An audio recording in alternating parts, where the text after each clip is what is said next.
భగవద్గీత జ్ఞానకర్మ సన్యాసయోగం అధ్యాయం 4 శ్లోకం 31 శ్లోకం యజ్ఞశిష్టామృత భుజో యాంతి బ్రహ్మ సనాతనం నాయం లోకోస్య యజ్ఞస్య కుతోన్యః కురు సత్తమ అనువాదం యజ్ఞశేషమైన పవిత్ర ఆహారాన్ని భుజించేవారు శాశ్వతమైన బ్రహ్మాన్ని పొందుతారు.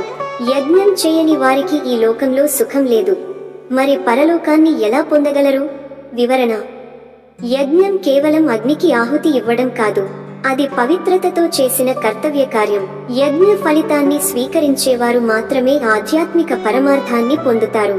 యజ్ఞం చేయని వారు, అంటే త్యాగం లేకుండా జీవించేవారు, ఈ లోకంలో కూడా శాంతి పొందలేరు. అందువల్ల యజ్ఞం అంటే ప్రతిరోజు మనం చేసే నిష్కామ కర్మలు అని అర్థం చేసుకోవాలి. తాత్విక సందేశం: స్వార్థం కోసం కాకుండా సమాజం మరియు పరమాత్మ కోసం చేసే పనులే నిజమైన యజ్ఞం. యజ్ఞం లేని జీవితం శూన్యంగా ఉంటుంది. కర్తవ్యాన్ని యజ్ఞంగా భావిస్తే జీవితం అర్థవంతం అవుతుంది. ఉదాహరణ: ఒక రైతు విత్తనాలు వేసి శ్రమతో పంట పండిస్తాడు.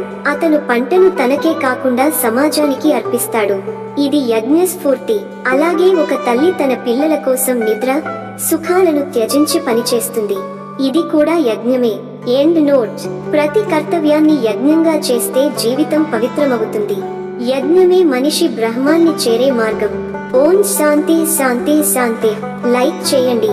ఈ తాత్విక సందేశాన్ని మీ మిత్రులతో షేర్ చేసుకోండి. తదుపరి శ్లోకానికి ఛానల్ సబ్స్క్రైబ్ చేయండి. ధన్యవాదములు. జై శ్రీ కృష్ణ.